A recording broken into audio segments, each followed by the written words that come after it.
CM DK Shivakumar ಅವರಿಗೆ ಸ್ವಪಕ್ಷದವರೇ ಈಗ trouble ಆಗಿದ್ದಾರೆ. ಬಿಜೆಪಿ ಹಾಗೂ ಜೆಡಿಎಸ್ಗೆ ಡಿಕೆ ಶಿವಕುಮಾರ್ ಅವರೇ trouble shooter. H D Kumaraswamy ಹಾಗೂ ವಿಜೇಂದ್ರ ಅವರಿಗೆ ಈಗ ನಡುಕ ಶುರುವಾಗಿದೆಯಾ?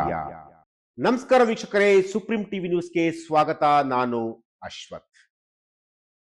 ಸಿಎಂ ಡಿಕೆ ಶಿವಕುಮಾರ್ ಅವರಿಗೆ ಸ್ವಪಕ್ಷದವರೇ ಈಗ ಟ್ರಬಲ್ ಆಗಿದ್ದಾರೆ.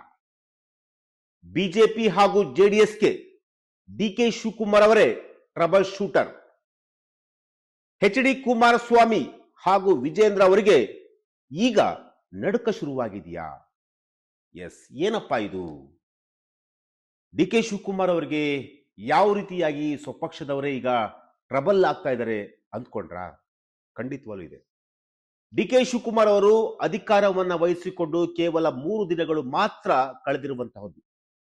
ಈ 3 ದಿನಗಳಲ್ಲೇ ಹಿರಿಯ ರಾಜಕಾರಣಿಗಳು Ramalinga Reddy, K J George, K H Muniyappa ಅವರೆಲ್ಲರೂ ಕೂಡ ಯಾವ ರೀತಿಯಾಗಿ ಖಾತೆ ಹಂಚಿಕೆ ವಿಚಾರಕ್ಕೆ ಸಂಬಂಧಪಟ್ಟಂತೆ ಒಂದೊಂದು ರೀತಿಯಾಗಿ ಒಬ್ಬೊಬ್ರು ಸ್ಟೇಟ್ಮೆಂಟ್ ಅನ್ನ ಕೊಟ್ಟಿರುವುದನ್ನ ಇಡೀ ರಾಜ್ಯದ ಜನ ನೋಡಿರುವಂತಹದ್ದು.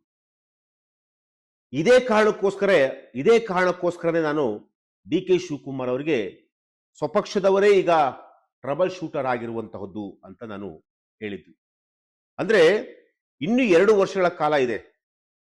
ಇನ್ನು 2 ವರ್ಷ ಅಂತಂದ್ರೆ ಇನ್ನು ಮ್ಯಾಕ್ಸಿಮಮ್ 1.5 ವರ್ಷ, ಇನ್ನು 6 ತಿಂಗಳು ಚುನಾವಣೆಗೆ ತಯಾರಿ, ಕೊನೆ 6 ತಿಂಗಳು, ಇನ್ನು 1.5 ವರ್ಷಗಳ ಕಾಲ ಡಿ ಕೆ ಶಿವಕುಮಾರ್ ಅವರು ಕರ್ನಾಟಕದಲ್ಲಿ ರಾಜ್ಯಭಾರವನ್ನ ಮಾಡ್ತಾರೆ.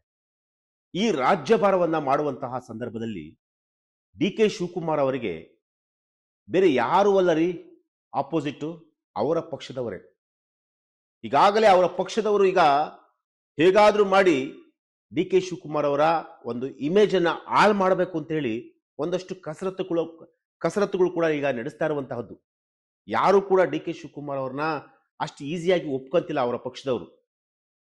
ಸೊ ಹಾಗಾಗಿ ಅವರ ಪಕ್ಷದವರೇ ಅವರಿಗೆ ಟ್ರಬಲ್ ಆಗ್ತಾರೆ ಅನ್ನೋ ಒಂದು ಈಗ ಚರ್ಚೆ ಕೂಡ ಆಗ್ತಿರುವಂತಹದ್ದು. ಅದಕ್ಕೆ ಕಾರಣಗಳು ಈಗ ನಾನು 3 ಜನರ ಹೆಸರುಗಳನ್ನು ಕೂಡ ಹೇಳಿರುವಂಥದ್ದು. ಎಷ್ಟೇ ಸಮಾಧಾನ ಮಾಡಬಹುದು, ಎಷ್ಟೇ ಅವ್ರು ಕೇಳಿದಂತಹ ಖಾತೆನೆ ಕೊಡ್ಬೋದು, ಆದ್ರೆ ಒಳಗೊಂದು ಇರುತ್ತೆ. ಏನಪ್ಪಾ ಅಂತಂತಂದ್ರೆ, ಡಿ ಕೆ ಶಿವಕುಮಾರ್ ಅವರು ಸಿಎಂ ಆಗ್ಬಿಟ್ರಲ್ಲ, ನನಗಿಂತ 10 ವರ್ಷ ಚಿಕ್ಕ ಹುಡುಗ ಸಿಎಂ ಆಗ್ಬಿಟ್ನಲ್ಲ ಅಂತೇಳಿ ಎಲ್ಲ ಒಂದಷ್ಟು ಹಿರಿಯ ನಾಯಕರಿಗೆ ಅದೊಂದಷ್ಟು ಅಸಮಾಧಾನ ಇದ್ದೇ ಇದೆ. ಹೇಗಾದ್ರೂ ಮಾಡಿ, ಇಲ್ಲಾದ್ರೂ ಅಷ್ಟೇ ಹೈಕಮಾಂಡ್ ಬಳಿ ಹೋಗಿ ಏನಾದ್ರು ಒಂದು ಡಿ ಕೆ ಶಿವಕುಮಾರ್ ಅವ್ರ ಬಗ್ಗೆ ಇಲ್ಲ ಸಲ್ಲದ ಒಂದು ವಿಚಾರಗಳನ್ನ ಹೇಳಲೇಬಹುದು ಈ 1.5-2 ವರ್ಷದಲ್ಲಿ. ಅದಕ್ಕೆ ನಾನು ಹೇಳಿದ್ದು, ಡಿ ಕೆ ಶಿವಕುಮಾರ್ ಅವರಿಗೆ ತಮ್ಮ ಪಕ್ಷದವರೇ, ಸ್ವಪಕ್ಷದವರೇ ಈಗ ಟ್ರಬಲ್ ಆಗಿರುವಂತಹದ್ದು. ಇನ್ನು ಬಿಜೆಪಿ ಮತ್ತು ಜೆಡಿಎಸ್ಗೆ ಡಿ ಕೆ ಶಿವಕುಮಾರ್ ಅವರು ಯಾವ ರೀತಿಯಾಗಿ ಟ್ರಬಲ್ ಶೂಟರ್ ಆಗಿ ಕಾಡ್ತಾರೆ?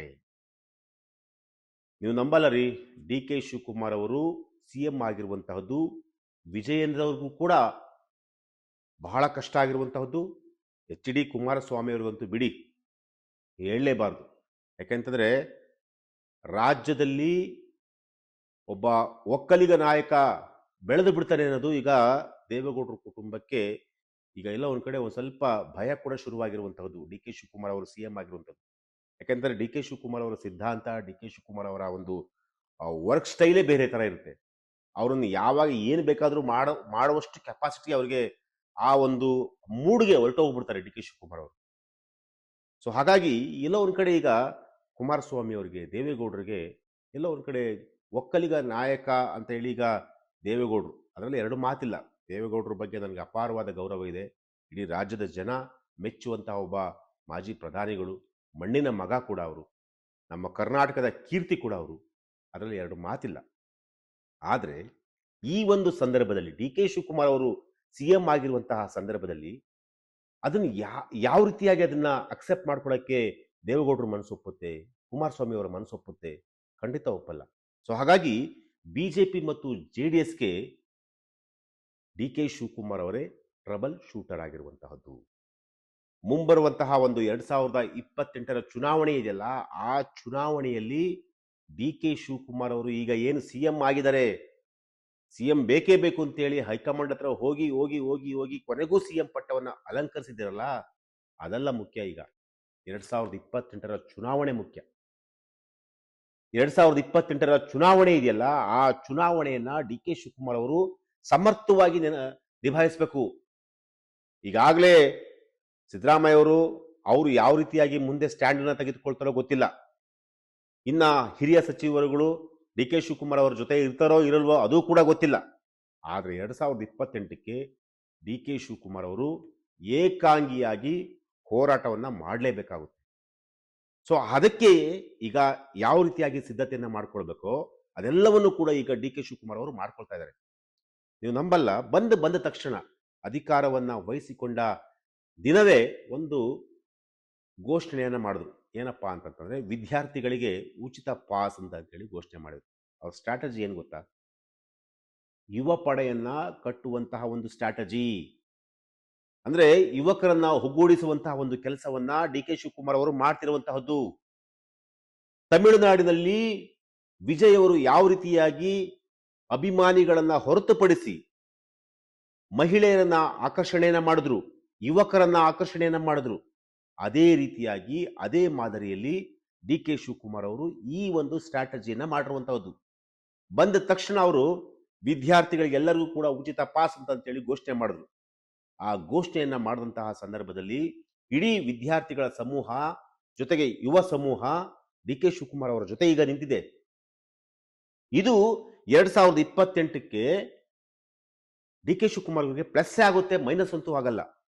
ಇದು ಅವರ ಅಜೆಂಡಾಗಳು, ಇದು ಅವರ ಕಾರ್ಯವೈಖರಿ, ಇದು ಅವರ ಸ್ಟ್ರಾಟಜಿಗಳು.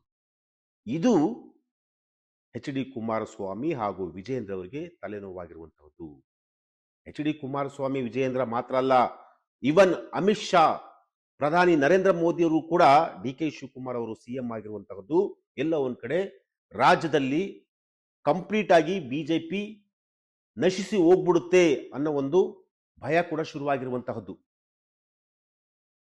ಡಿ ಕೆ ಶಿವಕುಮಾರ್ ಅವರನ್ನ ನೀವು ಸುಮ್ಮನೆ ಅಂತ ಯಾರು ಕೂಡ ಪರಿಗಣಿಸಬೇಡಿ. ಅವರು ಟ್ರಬಲ್ ಶೂಟರು, ಬಂಡೆ, ಅದೆಲ್ಲವೂ ಕೂಡ ಸತ್ಯ. ಅವರು ಅಧಿಕಾರಕ್ಕೋಸ್ಕರ ಅಂತಲ್ಲ, ಅವ್ರು ಏನಾದ್ರೂ ಒಂದು ಕೆಲಸಕ್ಕೆ ಕೈ ಹಾಕಿದ್ರೆ ಆ ಕೆಲಸವನ್ನ ಮಾಡದೆ ಬಿಡುವಂತ ವ್ಯಕ್ತಿನೇ ಅಲ್ಲ. ಎಕ್ಸಾಂಪಲ್ ಸಿಎಂ ವಿಚಾರನೆ ತಗೊಳ್ಳಿ. ಎಷ್ಟು ಸಲ ಅವರು ಡೆಲ್ಲಿಗೆ ಹೋದ್ರು, ಬಿಟ್ರ ಅವರು? ಎಷ್ಟು ಸಲ ಅವ್ರಿಗೆ ಸಮಸ್ಯೆ ಆಯ್ತು, ಬಿಟ್ರ? ಅವ್ರು ಒಂದೇ ಒಂದು ಮಾತನ್ನ ಹೇಳ್ತಾ ಇದ್ರು, ನನಗೆ ಆ ಬಣ ಇಲ್ಲ, ಈ ಬಣ ಇಲ್ಲ, ನನಗೆ ಅವ್ರು ಶಾಸಕರಲ್ಲ, ಇವ್ರು ಶಾಸಕರಲ್ಲ, 140 ಜನ ಶಾಸಕರೇನಿದಾರಲ್ಲ ಅವರೆಲ್ಲರೂ ಕೂಡ ನಮ್ಮವರೇ, ನನ್ನವರೇ, ಕಾಂಗ್ರೆಸ್ ಪಕ್ಷದವರೇ ಅಂತ ಹೇಳಿ ಮಾತನ್ನ ಪದೇ ಪದೇ ಹೇಳ್ತಾ ಇದ್ರು. ಇದೇ ಅವರ ಅಜೆಂಡಾ, ಇದೇ ಅವರ ಸಿದ್ಧಾಂತ, ಇದೇ ಅವರ ಸ್ಟ್ರಾಟಜಿ.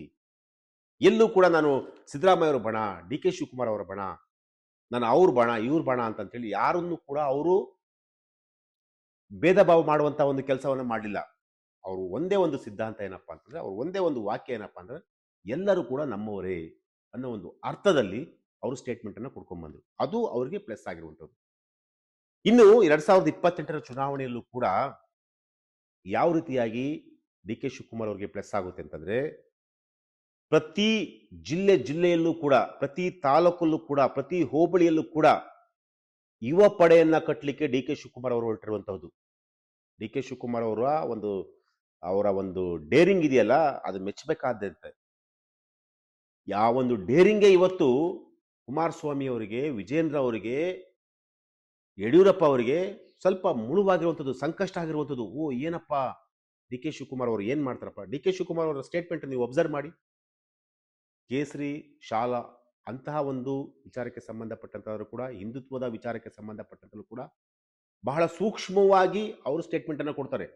ಎಲ್ಲೂ ಕೂಡ ಆಯ್ತು ಅದನ್ನು ನೋಡೋಣ, ಚರ್ಚೆ ಮಾಡೋಣ, ಇಷ್ಟೇ ಅವ್ರ ಸ್ಟೇಟ್ಮೆಂಟು. ಎಲ್ಲೆಲ್ಲಿ ಖಡಕ್ ಆಗಿ ಸ್ಟೇಟ್ಮೆಂಟ್ ಅನ್ನ ಕೊಡಬೇಕೋ ಅಲ್ಲಲ್ಲಿ ಸ್ಪಷ್ಟವಾಗಿ ಸ್ಟೇಟ್ಮೆಂಟ್ ಅನ್ನ ಕೊಡ್ತಾರೆ. ಎಲ್ಲಿ ಕೂಲ್ ಆಗಿ ಸ್ಟೇಟ್ಮೆಂಟ್ ಅನ್ನ ಕೊಡಬೇಕೋ ಅಲ್ಲಿ ಕೂಲ್ ಆಗಿ ಸ್ಟೇಟ್ಮೆಂಟ್ ಅನ್ನ ಕೊಡ್ತಾರೆ. ಸೊ ಇದು ಅವರ ಒಂದು ಸ್ಟ್ರಾಟಜಿ. ಸೊ ಹಾಗಾಗಿ 2028ಕ್ಕೆ ಡಿ ಕೆ ಶಿವಕುಮಾರ್ ಅವರು ಒಂದು ದೊಡ್ಡ ಕನಸನ್ನ, ಒಂದು ದೊಡ್ಡ ಜವಾಬ್ದಾರಿಯನ್ನ ನಿಭಾಯಿಸುವಂತಹ ಒಂದು ಶಕ್ತಿ ಅವರಿಗೆ ಬೇಕಾಗಿರುವಂಥದ್ದು. ಸುಮ್ಮನೆ ಹೈಕಮಾಂಡ್ ಅವ್ರನ್ನ ಸಿಎಂ ಮಾಡಿಲ್ಲ ರೀ. ಡಿ ಕೆ ಶಿವಕುಮಾರ್ ಅವರ ತಾಕತ್ತು, ಸ್ಟ್ರೆಂತು, ಅವ್ರ ಕೆಪಾಸಿಟಿ, ಅವ್ರ ಹಿನ್ನೆಲೆ, ಅವರ ಒಂದು ನಾಯಕತ್ವ ಎಲ್ಲವನ್ನು ಕೂಡ ನೋಡೇ ಅವರಿಗೆ CM ಪಟ್ಟವನ್ನು ಕೊಟ್ಟಿರುವಂತಹದ್ದು. ಸುಮ್ಮನೆ ಏನು ಕೊಟ್ಟಿಲ್ಲ.